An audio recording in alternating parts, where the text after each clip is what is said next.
सभी दर्शकों को मेरा नमस्कार और नए साल यानी 2026 के लिए बहुत बहुत शुभकामनाएं। दोस्तों, आज मैं ग्रुप कैप्टन अरुण कुमार श्रीवास्तव निर्गुण ब्रह्म से सगुण ब्रह्म की यात्रा इस शीर्षक से होने वाली या आपके सामने इस शीर्षक से जो भी प्रस्तुत करूंगा उसका पहला भाग लेकर के आपके सामने प्रस्तुत हूं। मित्रों, कोई भी लेखक अपनी किताब की एक प्रस्तावना लिखता है जिसमें वो बताता है कि किस उद्देश्य से और किस दृष्टिकोण से यह पुस्तक लिखी गई है। इसी तरीके से मुझे लगता है कि यह आवश्यक है कि मैं अपना दृष्टि और दृष्टिकोण इस विषय पर आपके सामने स्पष्ट करूं। असल में धर्म और अध्यात्म एक ऐसी विषय वस्तु है जिसके ऊपर व्याख्या करने वाले, टिप्पणी करने वाले, उनके ऊपर अपनी बात लिखने वाले बहुत सारे लोग हैं, अनेकानेक लोग हैं। कुछ गृहस्थ हैं, कुछ संत हैं, कुछ आध्यात्मिक गुरु हैं। मैं इनमें से किसी के समकक्ष अपने आप को नहीं पाता हूं। यह बात मैं पूरी विनम्रता के साथ कह रहा हूं। मैं सीधा साधा गृहस्थ हूं। 33 साल के करीब मैंने देश की सेवा की है, वर्दी पहन करके एक एयरफोर्स ऑफिसर के रूप में। विषय मेरा, एकेडमिक सब्जेक्ट मेरा साइकोलॉजी रहा है और अध्यात्म के बारे में मेरी रुचि रही है। जब इस रुचि को मैंने आगे बढ़ाने की कोशिश की और अनेक लोगों की साहित्य को पढ़ा, बहुत से लोगों को सुना, तो मुझे लगा कि इन सारे लोगों में और इन सारे साहित्य में एक और चीज होनी चाहिए। असल में इनके ऊपर जो लोग प्रवचन करते हैं, जो लोग अपने विचार प्रस्तुत करते हैं या जो लोग आध्यात्मिक गुरु हैं, उन्होंने पहले ही एक स्टैंड ले रखा है। मैं एक विद्यार्थी हूं। अगर मैं किसी धर्म को, किसी विश्वास को अगर मानता हूं या मैं मानूंगा या मानने के प्रति मुझे कन्विंस होना है, तो ये जरूरी है कि मैं समझूं कि उस धर्म को एक विद्यार्थी कैसे देखता है। एक विद्यार्थी का दृष्टिकोण, जब तक आपके पास एक विद्यार्थी का दृष्टिकोण नहीं होगा, तब तक आपके धर्म में श्रद्धा ही सबसे अधिक डोमिनेट करेगी। श्रद्धा प्रबल रहेगी। जब श्रद्धा प्रबल रहती है, जब श्रद्धा डोमिनेट करती है, तो उस समय जो तथ्यों का अन्वेषण है वो कम हो जाता है। मित्रों, उपनिषदों में कहा गया है ईश्वर के बारे में, नेति नेति, या किसी भी सत्य के बारे में, किसी भी तथ्य के बारे में कहा जाता है कि कोई भी अंतिम तथ्य नहीं है। नेति नेति, न इति न इति, ऐसा नहीं है, ऐसा भी नहीं है। यानी उपनिषदों में बहुलता और आपके विद्यार्थी होने को बढ़ावा दिया गया है। यू हैव टू बी ए सीकर। आप अपने लिए निरंतर संभावनाएं तथ्यों के रूप में तलाशते रहिए। लेकिन अधिकांश धर्मगुरु, अधिकांश प्रवचन देने वाले, अधिकांश साहित्य और उनके ऊपर टीका टिप्पणी करने वाले, इन लोगों ने नेति नेति के स्थान पर इत्यैति सत्यम, इत्यैति परमम, यानी यही एक सत्य है, यही परम है। तो क्या होता है जब कोई भी वस्तु आपके सामने ऐसे प्रस्तुत की जाती है, कोई भी चीज, कोई भी विचार ऐसे प्रस्तुत किया जाता है कि यही अंतिम सत्य है, तो फिर आप एक विद्यार्थी नहीं रह जाते। दोस्तों, मेरा मानना है कि आज हम जिस दुनिया में जी रहे हैं, उस दुनिया में विज्ञान और तर्क, इन्हीं से हमारी दुनिया चल रही है। इन्हीं से हमारे साधन बने हैं, इन्हीं से हमको स्वास्थ्य मिल रहा है, इन्हीं से हमारी यात्राएं हो रही हैं। तो विज्ञान को एक तरफ करके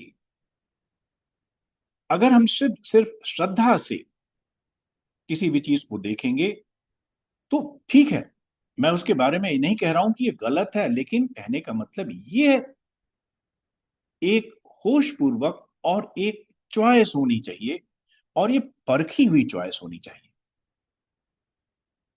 एक ऐसी श्रद्धा जिसमें प्रस्तुत किए गए तथ्य या विचार बिना परखे हुए हों, या एक ऐसा तर्क और ऐसा विज्ञान जिसमें श्रद्धा का कोई स्थान न हो।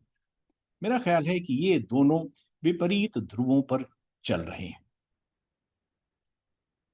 मित्रों, आज की हमारी जो दुनिया है ना, इसमें धर्म, अध्यात्म, विज्ञान, इनमें एक बड़ी रस्साकसी सी चल रही है। असल में धर्म और अध्यात्म, उसने हमको तथ्यों का एक ऐसा समूह दिया है जो आज की दुनिया में, आज की दृष्टि से और कुछ वैज्ञानिक तथ्यों की दृष्टि से शायद उनका निराकरण नहीं हुआ है। उदाहरण के लिए डार्विन कहता है कि मनुष्य एक विकसित प्राणी है, यानी जानवरों से उनका उसका मनुष्य का विकास हुआ है। इवोल्यूशन की थियरी वो देता है।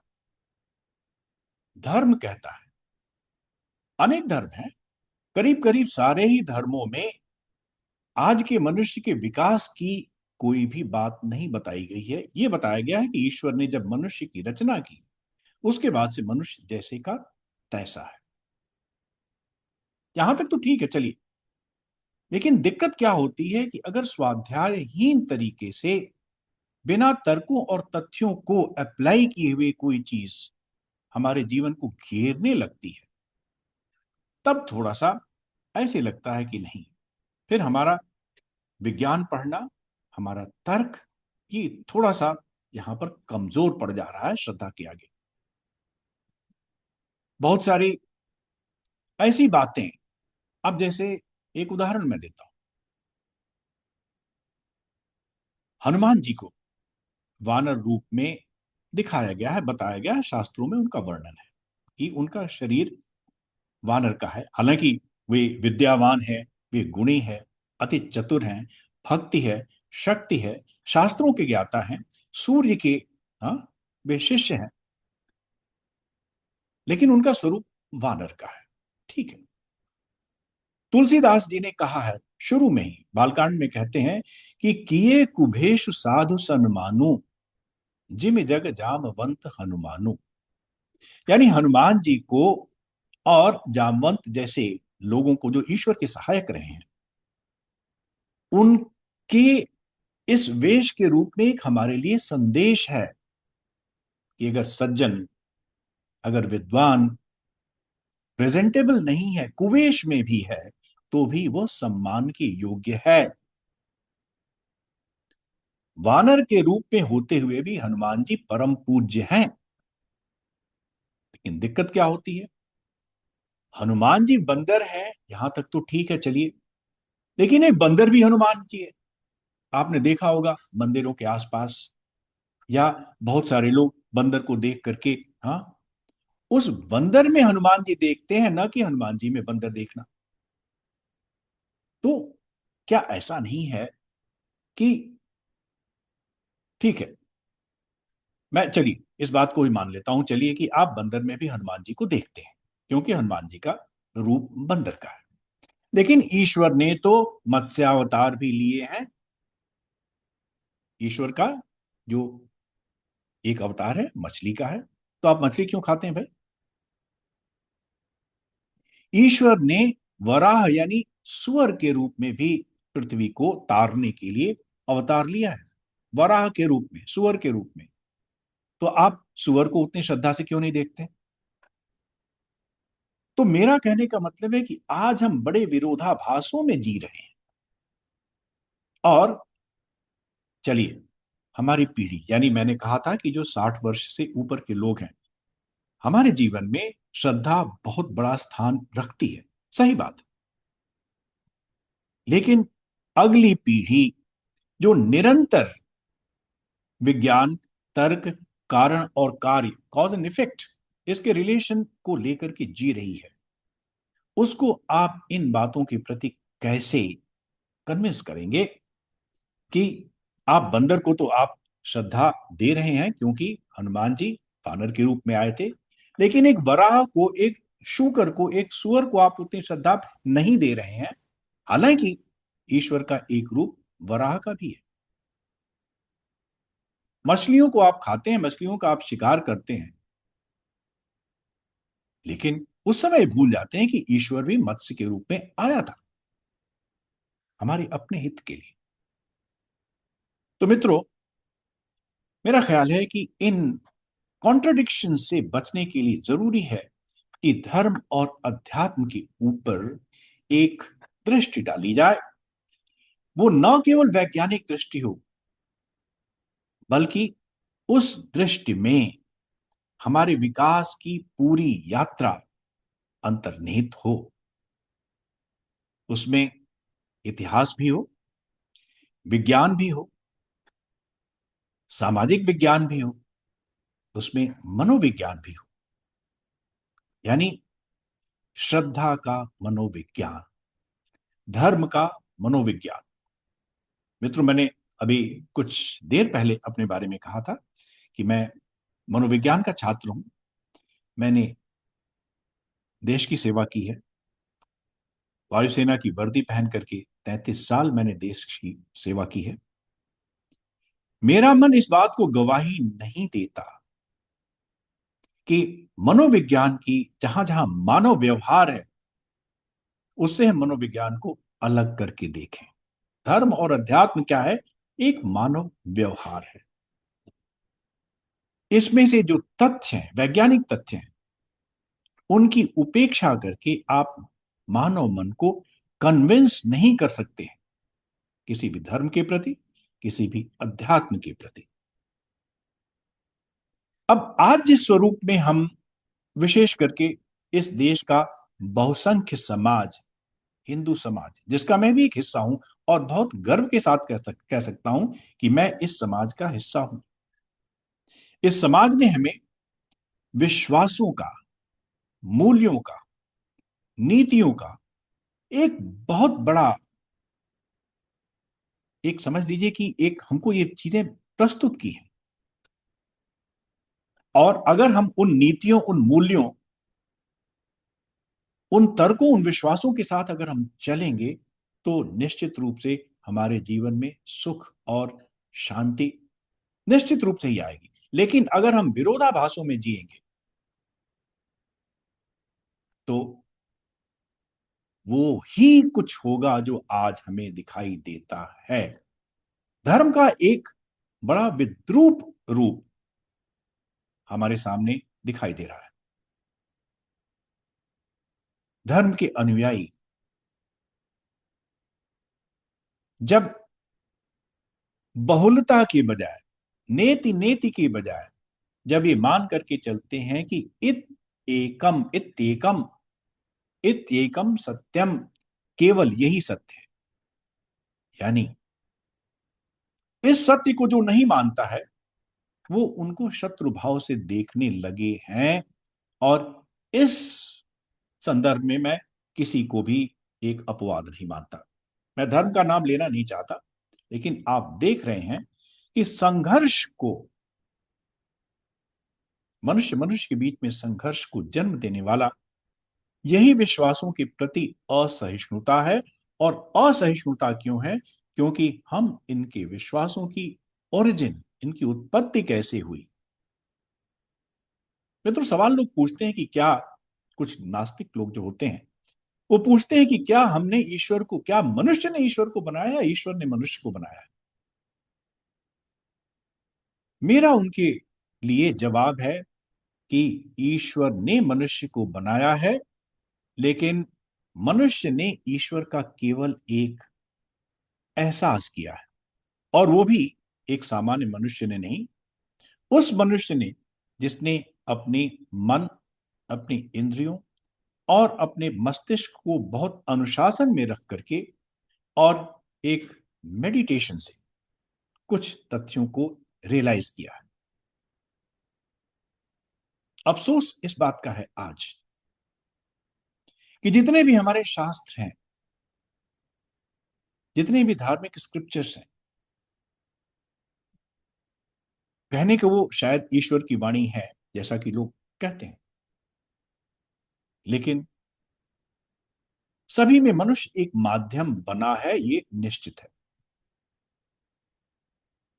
वेदों को लोग कहते हैं अपौरुषेय है, यानी ये किसी पुरुष की रचना नहीं, लेकिन पुरुष एक माध्यम अवश्य बना है, व्यक्ति माध्यम अवश्य बना है।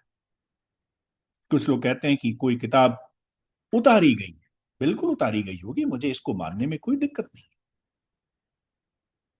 लेकिन जब वो किसी व्यक्ति के मस्तिष्क के माध्यम से प्रकट होती है तो इस मस्तिष्क की अपनी सीमाएं होती हैं, और इन सीमाओं के बाद जब वो प्रस्तुत किया जाता है तो जो उसको सुनने वाला व्यक्ति है, जो उसको ग्रहण करने वाला व्यक्ति है, जो उसको पढ़ने वाला व्यक्ति है, उसकी अपनी भी सीमाएं होती है। तो कोई भी संदेश कितना भी दैविक, कितना भी डिवाइन क्यों ना हो, जब वो मनुष्यों तक पहुंचता है तो उसमें मनुष्य की सामर्थ्य की लिमिटेशन यानी सीमाएं निश्चित रूप से आ जाती हैं। इसके अतिरिक्त भाषा की सीमा है। जो कहने वाला है और जो सुनने वाला है उसके बीच में बहुत बार संवादहीनता की स्थिति बनती है। जिन शब्दों के को लेकर के कोई बात कही जाती है, क्या श्रोता भी उन्हीं शब्दों को उसी तरीके से लेते हैं? तो मित्रों, कहने का मतलब यह है कि हमें धर्म, अध्यात्म, ब्रह्म, निर्गुण ब्रह्म, सगुण ब्रह्म, इसके ऊपर एक विद्यार्थी की दृष्टि से इनको देखना होगा, इनको परखना होगा। और अगर हम धर्म और विज्ञान के द्वंद्व को, इनके बीच की रसाकसी को मिटाना चाहते हैं, अगर हम ये चाहते हैं कि धर्म के ऊपर विज्ञान, तर्क धर्म को सपोर्ट करे, और अगर हम चाहते हैं कि विज्ञान निरंकुश न हो जाए, तो उसके लिए हमें और हमारी अगली पीढ़ी को एक संतुलन के बिंदु की स्थापना करनी पड़ेगी, खोज करनी पड़ेगी, कहां पर हम मिलते हैं और कहां पर हम अलग होते हैं।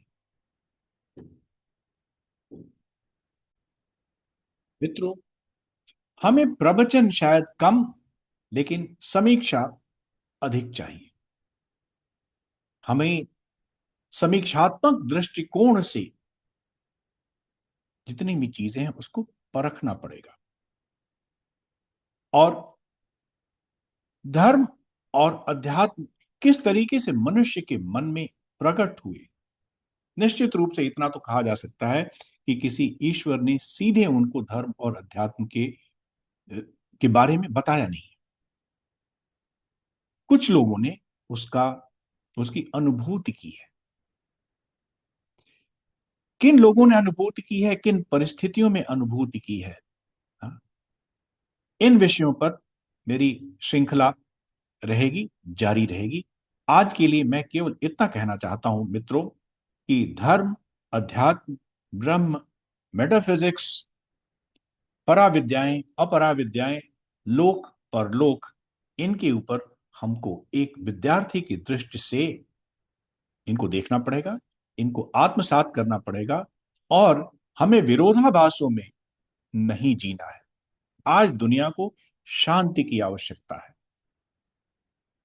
आज दुनिया को उपद्रव की आवश्यकता नहीं है, और बिना परखे हुए विश्वास, अंधश्रद्धा, उसने इस पूरे संसार को बहुत ही अशांत किया है। चर्चा जारी रहेगी। अगले एपिसोड में हम मिलेंगे कि धर्म और श्रद्धा की उत्पत्ति का क्या मनोविज्ञान और क्या वो परिस्थितियां रही हैं। बहुत बहुत शुभकामनाएं। Appreciate your patience. नमस्कार।